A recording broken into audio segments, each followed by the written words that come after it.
Polyatomic ion.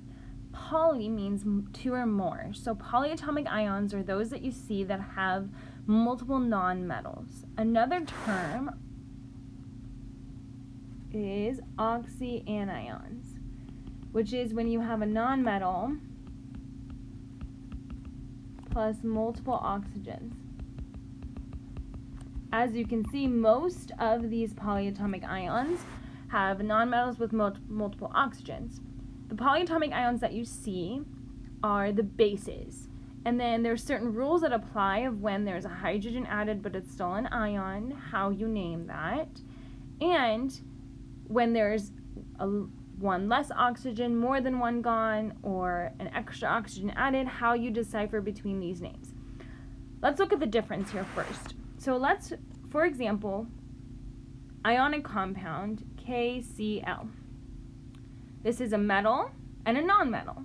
So we write potassium chloride.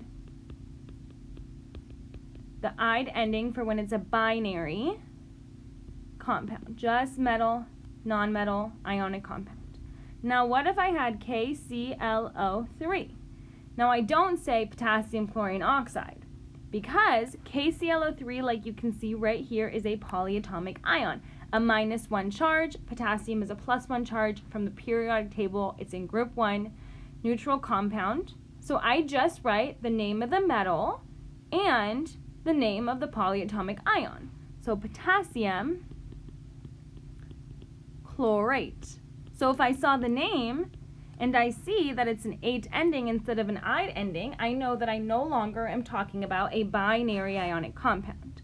Now this can go a little bit further because you can have a different number of oxygens, and we have to be able to distinguish exactly which polyatomic ion or element we may be talking about. So for example, what if we have KClO4? Now I have one more oxygen. So if I have ClO4 minus instead of ClO3. Now I can't just say chlorate because I'm not talking about ClO3. I have 4 oxygens. So we add the prefix "per" to the polyatomic ion to indicate the addition of an oxygen. Then when you have an ionic compound, you have to indicate that as well. So you would write potassium perchlorate. And that same rule will go to any ionic compounds that you have the addition of an oxygen with a polyatomic ion. Now what if you took away one oxygen? Now you can see this was a 3, now you have a 2, so you took away one oxygen. So instead of saying chlorate, you say chlorite. And if I have KClO2, you then write potassium chlorite.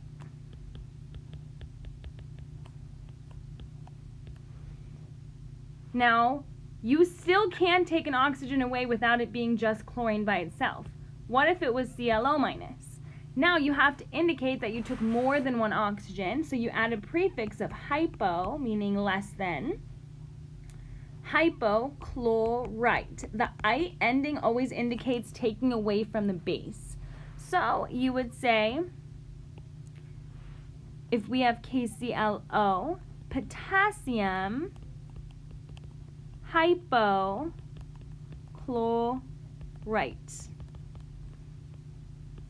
Now if you look at all 5 of these examples, you can see the difference. Now if I took one more oxygen away, you would just have Cl minus.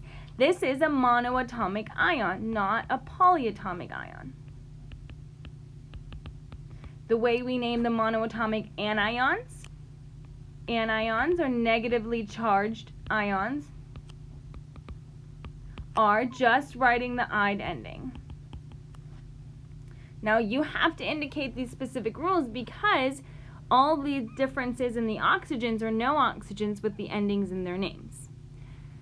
The rules apply even if this had been a transition metal. So for example, keeping chlorate just as an example here, or actually let's change that. Now let's go to a transition metal. Let's say that we have this, FeNO3, 2.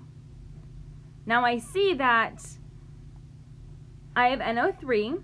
This is a polyatomic ion. It's right here. The name is nitrate. Now, it's still metal, non-metal. I see that the charge of nitrate is -1. Even if for any reason that's forgotten, it is a transfer of electrons. There needed to be 2 nitrates to bond with iron. So the 2+ comes from iron. So it's iron, 2+, and NO3-. Then the way you name that is just like any of the other rules, except for you have to add the Roman numeral because it's a transition metal. So you have iron, then parentheses 2, then just the name of the polyatomic ion, nitrate. Let's do another one. What about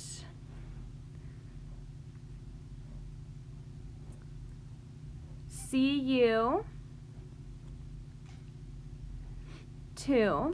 parentheses, SO3.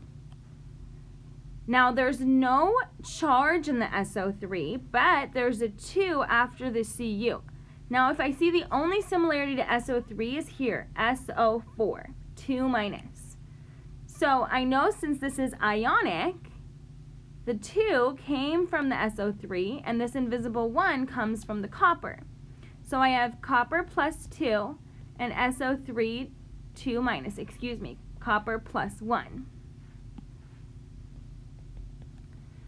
Now, I know SO4, 2- is sulfate, so SO3 means 1 oxygen was taken away, so I have to change the ending. So I would write copper, parentheses, 1 sulfite.